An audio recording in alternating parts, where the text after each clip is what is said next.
Честитки, навистина прекрасно видео, прекрасна емоција, пренесена низ една од најубавите, најпотресните наши песни. Првиот гостин денеска ова утро ми беше всушност на темата како да ги искористиме најдобро традиционалните начини на лекување, како да ги дознаеме кои се билките кои што може живот да значат и во тој дух, во дух на здравието, здравиот животен стил, нашите животни навики кои што ако сакаме сепак можеме да ги промениме.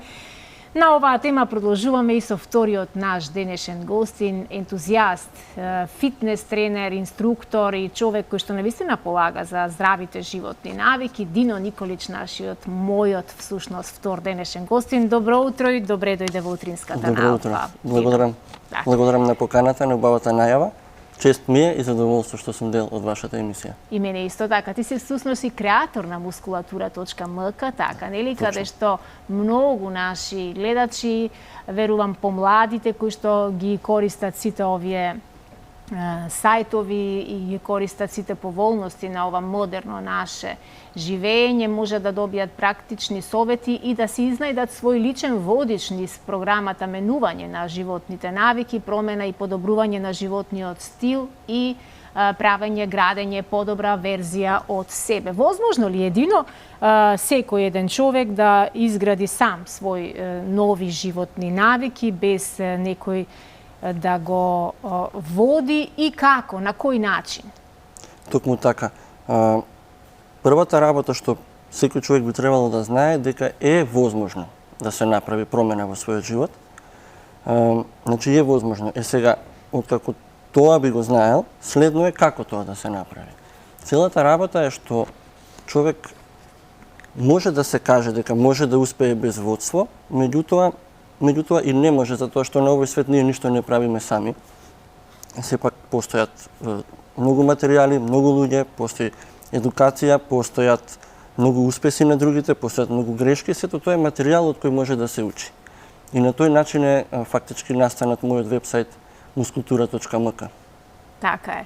Таму луѓето може да прочитаат многу важни нешта, да се соочат со одредени заблуди, можеби кои што некогаш и несвесно ги правиме, но исто така може да најдат и одредени статистики кои што и текако ќе ни послужат како преслушување за тоа што се случувало во минатото, а што се случува денеска, кога на се некако технолошки отидено понапред, но за жал ефектите за здрав животен стил се полоши. Еве јас ќе споделам дел од статистиките, ќе се надополнуваме заеднички. Ако ги погледнеме тие здравствени статистики, ќе забележиме растечка стапка на вишок килограми кај популацијата.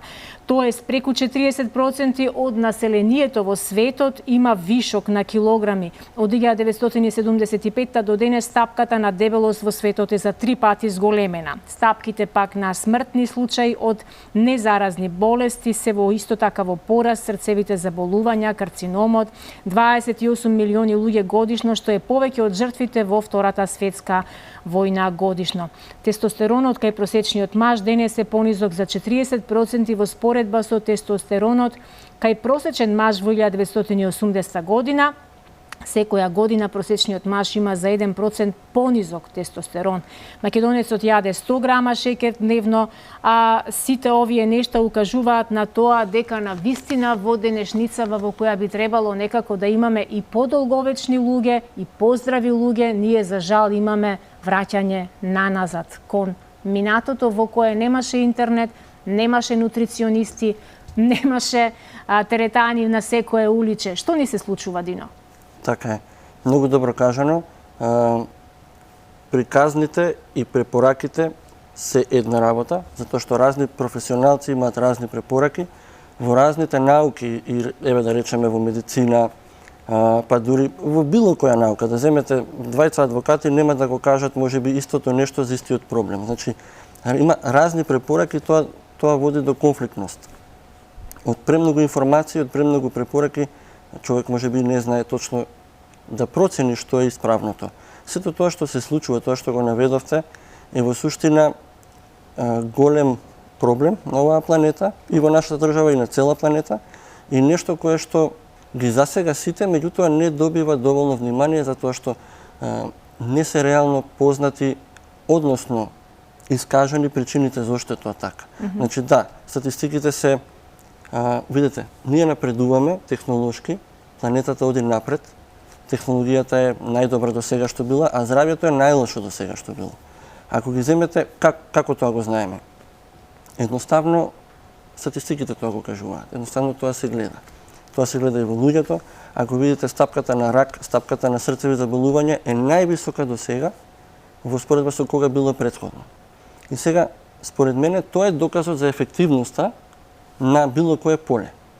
Значи, здравјето е подобро или здравјето е полошо? Ако здравјето е полошо, а имаме многу препораки, многу се зборува за здрава храна, за вежбање и така натаму, значи, тие две работи се многу различни. Едно слушаме, а друго гледаме во праксата. Јас, тоа прашање мене силно ме заинтригира уште од почетокот и затоа се впуштив во оваа мисија, фактички на откривање на вистините, откривање на нештата зошто функционираат така како што функционираат и кои се причините позади тоа. Да. Според мене, најголемите проблеми, еве кога станува збор за здравјето, значи стапката на вишок килограми на дебелина расте. Преку 40%, денеска веќе во многу земји е преку 50-56% од населението се со вишок килограми. Тоа не е мала работа. Многу загрижувачки, да. 40% денешниот маж има 40% понизок тестостерон од мажот просечен во 1980. Тоа е алармантно. Јас кога го дознав тој податок, мене ми се виде 4% и си помислив, ова е алармантно. А тоа, кога видов дека е 40, мислам, тоа е многу голема работа која што не добива доволно внимание, а има многу препораки на темата. Да, тоа е навистина загрижувачки и верувам дека со ваквите разговори и со покренување на вакви истражувања како што еве ти започна да ја градиш оваа приказна на мускулатура МК, ќе промениме нешто во животните навики. И сега кога станува збор за промена на животните навики, значи ли дека ако промениме начин на исхрана, ако изфрлиме одредени состојки од она како сме се исхранувале до вчера, ама пак не ја вклучиме физичката активност, дека веќе сме направиле некаков чекор, или тоа едното без ова другото не може? Двете се многу добар начин како човек да постигне подобра верзија од себе, односно како да напредува. За жал денеска исхраната и вежбањето ги сметаат како некогаш луѓето доаѓаат кога се влошила состојбата, и сега треба да вежбаме, и сега треба да сменам нешто во исхраната, меѓутоа тие се методи за напредок. Ако и вистина е возможно е со промена на исхраната човек да постигне значителен напредок во својата состојба, во својот фокус, во својата енергија, меѓутоа вежбањето, бенефитите што ги дава се уникатни и ниту една друга работа на овој свет не ги дава. Тие бенефити на тој начин како што ги дава вежбањето. Така да нема причина зошто некој не би вежбал. Сега, не значи дека секој мора да, пример, да крева тегови или да вежба на конкретен начин, меѓутоа секој има свое ниво каде се наоѓа физички и тоа да почне. Да, и од тоа да почне и да го прави соодветното за него. Така да поентата е дека секој човек со своите две раце може да постигне значителна промена во својот живот. Да, само да не биде мрзлив и само да не биде заспан, јас што би рекла, бидејќи ние, за жал, луѓето, без разлика дали станува збор за луѓе кои што се во првото или во второто полувреме од животот, знаеме периодично да живееме како да сме вклучени на автоматски пилот, нели? Живееме, ама како да не живееме, како да, ете, така. Секој ден ни е некако сличен на претходниот и буквално не го цениме мигот, сегашниот миг, дека сега во овој миг нема да чекам утре, нема да чекам понеделник, нема да го чекам први, туку од сега веднаш ќе почнам да создавам нови критериуми, нови стандарди на живење и ќе пробам да мрднам од една точка на заспаност, застоеност, бидејќи на сите нас ни е општо познато дека подобро да се движиш и да направиш некоја грешка, отколку непрестано да стоиш на иста точка и да тапкаш во место. Не знам дали ќе имаме можност да споделиме дел од фотографиите кои што ти ни ги испрати. Имавме мал технички проблем, доколку е тоа возможно, сепак е... да. Дали е тоа, Дино? Ова е дел од предавањата кои што ги држав во школото Марија Кири пред учениците за скриените ефекти на другите и алкохолот. Да, сметам дека тоа тоа е многу важно и многу убаво да се види. Сакав околу тоа да споделам малце искуство. Меѓутоа ќе дојме подоцна и до тој момент околу тој дел. Какво беше ова искуство со младите луѓе? Ова беше прекрасно искуство. Државме предавања, значи скоро на сите класови. Од прва до трета година децата беа многу заинтересирани, ме фасцинираа со својата заинтересираност. Зборевме за ефектот на дрогите и алкохолот, меѓутоа многу повеќе зборевме за онаа другата страна, која што е уствари најважната. Што е среќата, од што доаѓа среќата, од што доаѓа мотивацијата, што е тоа што дрогите го уништуваат и што е тоа што го создаваат како негативни ефекти. Така. И многумина тоа го знаат, другите се штетни, другите се лоши, другите прават такви ефекти, меѓутоа луѓето не секогаш тоа го Да, доста наивно, младиот човек доста наивно и од љубопитен аспект приоѓа кон некои такви нешта, што потоа може да биде фатално. Овде забележавме и неколку производи, а овде и го гледаме и примариус доктор Таше Трпчевски, да, кој што верувам дека е една од приказните која ќе ни ја споделиш подоцна, да, успешна приказна, поврзана со ваквите промени на животниот стил. Зошто ги погледнавме оние предходно неколку продукти, како што е сурутката? Да, тоа се продукти кои што, значи, сајтот Мускултура стапи во фактички во партнерство, во соработка со компанијата Кето Култура. И тоа е компанија која што се стреми да произведува и да пласира сировини за правилна исхрана, односно за кетогена исхрана. Така. Да. Кетогената исхрана е посебен начин на исхрана во кој што човек го намалува внесот на јаглехидрати, односно неговата исхрана престанува да биде зависна, односно јаглехидратите да преовладуваат во неговата исхрана и внесува во главном добра количина на протеини и поголема количина на масти. И го префрла својот организам да работи на согорување на масти наместо да работи на шеќери. Така. И овие производи ни овозможуваат да значи имате кето брашно, да може да се прават лебови, да може да се прават пици, кои што не го креваат шеќерот во крвта, кои што не предизвикуваат качување на килограми, кои што не ја намалуваат енергијата. Тука е протеинот, исто така путерот кикирики. Со тие комбинации човек може да дојде до навистина здрави и полни оброци. Одлично. И еве бидејќи го споменавме и го видовме на некоја од фотографиите доктор Таше Трпчевски од Битола, еве вака ајде да споделиме една приказна неговата, можеби ако имаме време и нешто плюс. Да, многу добра соработка, значи човекот ме запрепасти при првиот контакт, неговата скромност, кога разговаравме. Он го читал сајтот и се замислете, тој е доктор. Јас не сум медицинско лице, не сум доктор и ништо од ова што го кажуваме не е лекарска препорака и не значи човек треба да си биде во комуникација со својот доктор. Разговаравме со него и тој вели да, знам дека така треба, знам дека ова треба, тоа го научив на вашиот сајт.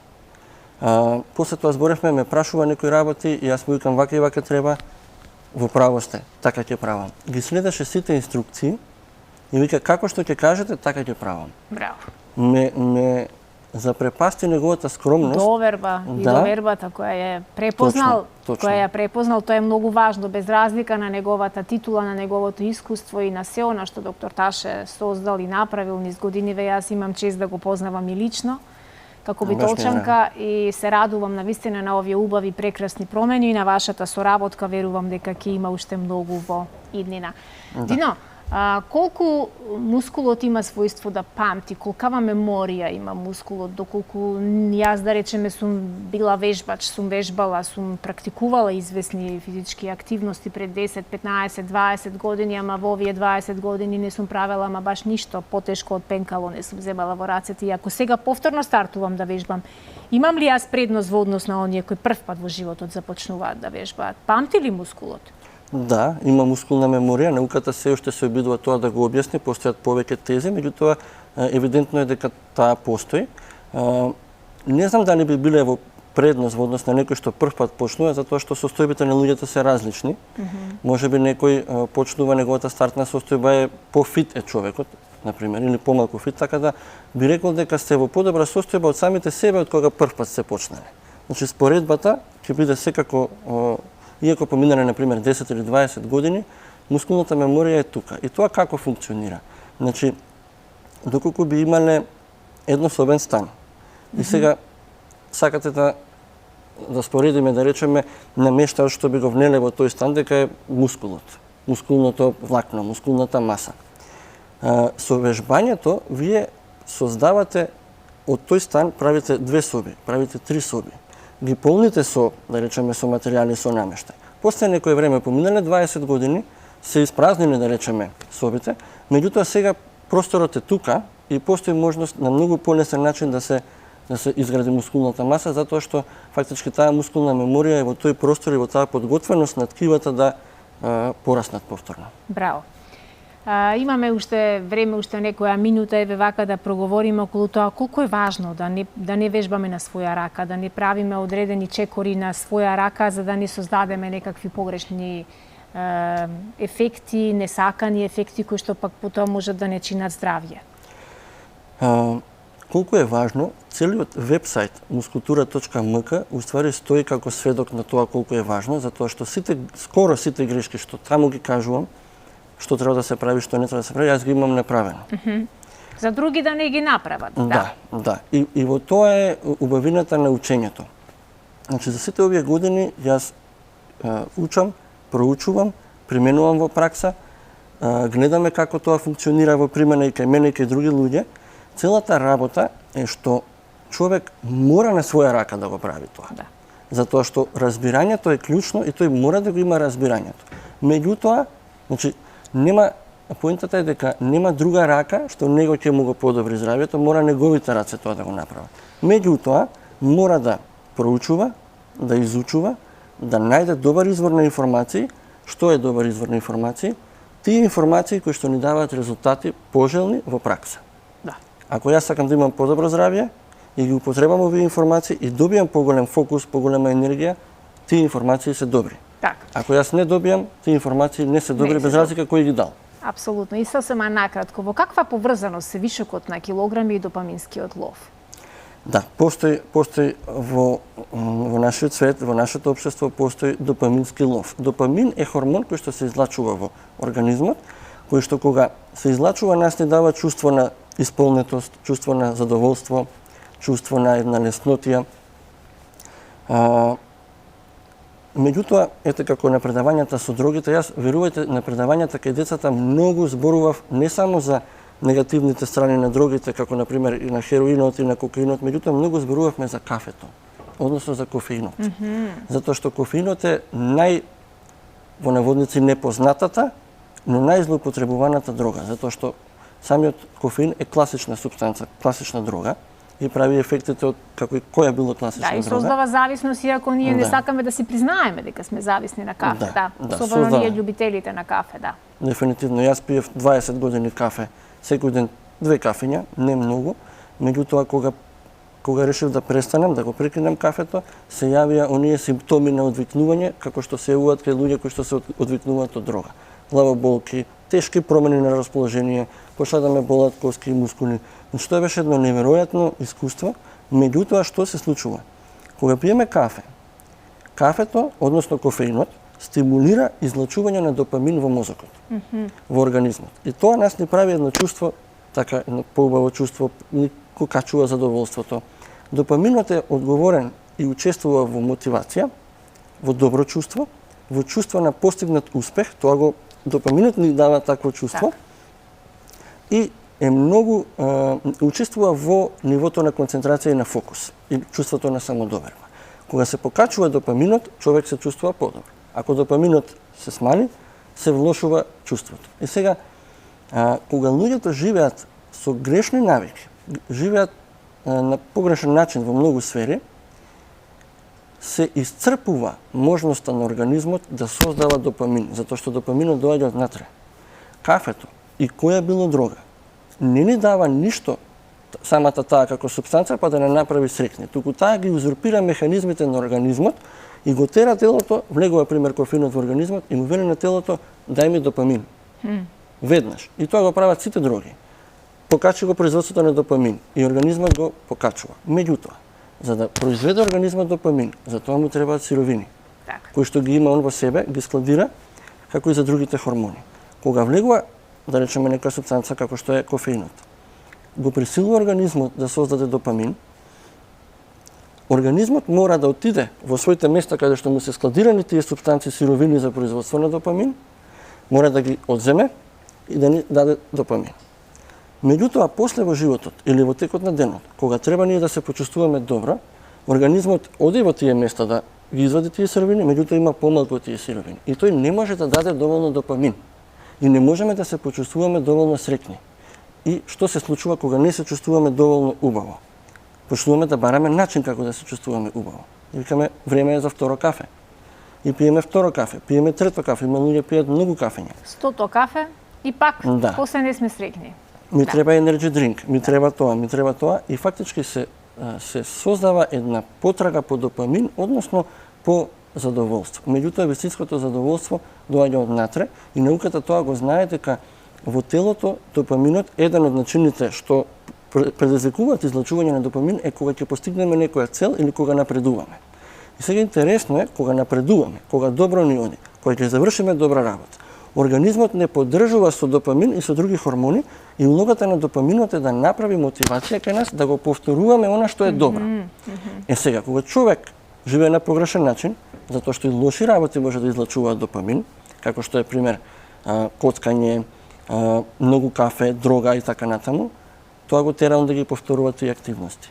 Кога ќе дојде до состојба на често излачување вештачки на допаминот, организмот вели, окей, бидејќи науката знае, кога се излачува, кога ќе постигнеме цел, се излачува допамин природно, земаме супстанца како што е кофеинот, и организмот вели, ама ние не успеавме, не постигнавме, нема некоја екстра среќна ситуација, зошто?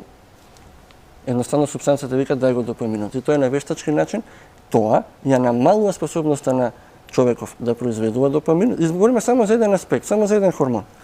Ја намалува способноста да произведува допамин и подосна, кога тој во животот ќе постигне добра работа, ќе заврши нешто добро, ќе успее, неговиот организам не излачува доволно допамин и тој не може да чувствува доволно задоволство. Да. И се чудиме после зошто не се осеќаме убаво. Ти благодарам што вака опширно го објасни сето ова, верувам на многумина ќе ви стане јасно зошто посегнувате по гезвето и непрестано ставате уште едно кафе, што е тоа што ви го бара вашиот мозок, но на оваа тема ние ќе говориме некој следен пат. Многу ни беше убава дискусијата, многу ти благодарам што ни даде вака насока и потсетник за тоа каде грешиме и каде можеме да бидеме многу подобри во однос на нашите здрави животни навики. Тоа беше един од нашиот гостин кој што многу повеќе за него можете да прочитате на Мускулатура МК и на сето на кое тој го прави, а сега